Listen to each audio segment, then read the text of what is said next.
नमस्कार, आप देख रहे हैं बिहार तक। मैं हूं आपके साथ सुकन्या सिंह। बिहार के 2 सीटों पर विधानसभा के उपचुनाव तो हो गए हैं। उसके बाद नतीजों को लेकर अंदाज लगाने का और एग्जिट पोल बताने का दौर चल रहा है।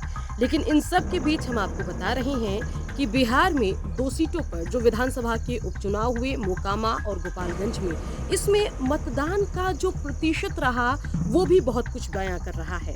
बता दें कि मत प्रतिशत 52-53% के आसपास रहा, जिस वजह से अंदाजा ये लगाया जा रहा है कि मतदाताओं में उतना उत्साह नहीं था जितना राजनीतिक दलों में था। एक और तो राजनीतिक दलों ने मत प्रतिशत बढ़ाने के लिए, लोगों को मतदान के लिए जागरूक करने के लिए, अपने पक्ष में मतदान करवाने के लिए एड़ी चोटी का जोर लगा दिया।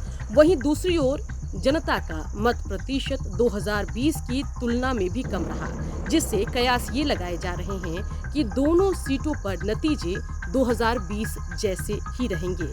चलिए सबसे पहले आपको बताते हैं कि आखिर मत प्रतिशत इस बार कितना रहा और 2020 में कितना था। दोनों सीटों को मिलाकर 52.38% मतदान हुआ। मोकामा में सबसे ज्यादा 53.45% वोट डाले गए। वहीं गोपालगंज में 51.48% वोट पड़े। अगर 2020 की बात करें तो गोपालगंज में 55.03% मतदान हुआ था। वहीं मोकामा में 54.01% वोटिंग हुई थी। 2014 के विधानसभा चुनाव में गोपालगंज में 56.68% और मोकामा में 56.96% मतदान हुआ।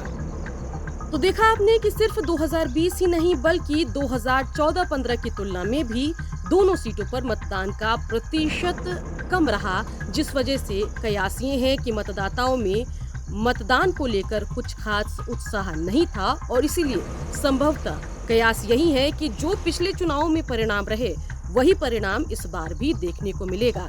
इस लिहाज से अगर हम देखें तो गोपालगंज सीट जहां बीजेपी को मिल सकती है, वहीं मोकामा सीट पर एक बार फिर से आरजेडी लालटेन जलाती हुई दिखाई दे सकती है। खैर, ये तो कयास हैं और कयास लोग अपनी तरफ से दोनों सीटों को लेकर लगा ही रहे हैं, लेकिन परिणाम के लिए हमें 6 नवंबर का इंतजार करना होगा, क्योंकि 6 नवंबर को दोनों सीटों पर हुए उपचुनाव के नतीजे आएंगे।